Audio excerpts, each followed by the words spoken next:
श्री स्वामी समर्थ.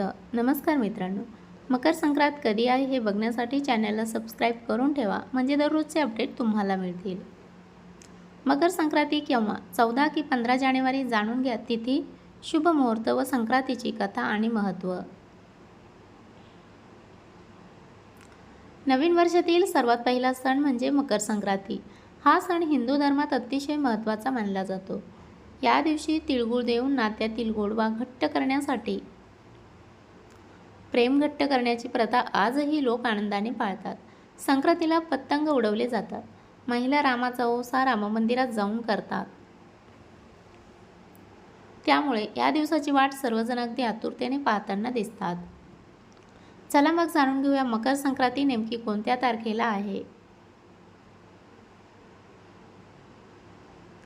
मकर संक्रांती या सणाला हिंदू धर्मात अतिशय महत्त्वाचे स्थान आहे. हा दिवस ज्योतिषीय दृष्टीने देखील अतिशय महत्त्वाचा मानला जातो.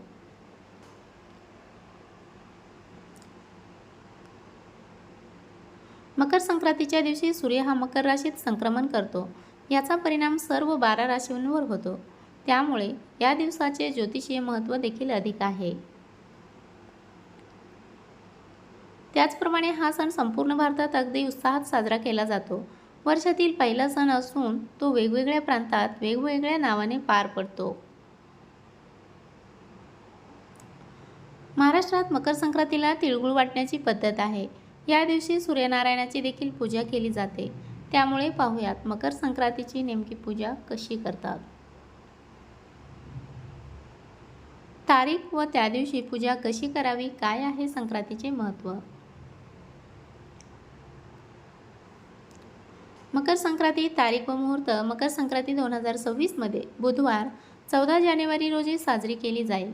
पूजेचा शुभ मुहूर्त दुपारी 2:49 ते संध्याकाळी 5:45 पर्यंत असेल. मकर संक्रांती पूजा कशी करावी. मकर संक्रांतीच्या दिवशी विवाहित महिला सुगड पुजतात. सुगड म्हणजेच मातीची छोटी बोळकी. या दिवशी सकाळी लवकर उठून स्नान करावे, मग सूर्याला अर्घ्य द्यावे.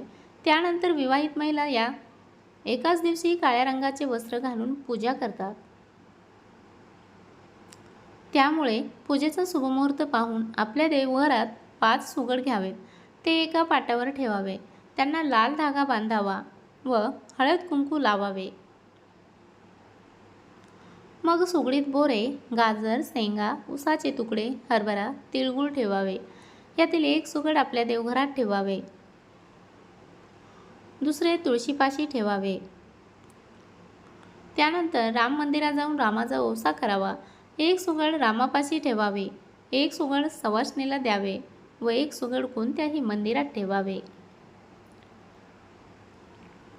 अशा प्रकारे सुवासिनी महिला पूजा करतात. त्यानंतर तिळाची गोड पोळी घरात केली जाते व त्याचाच देवाला नैवेद्य देखील दाखवला जातो.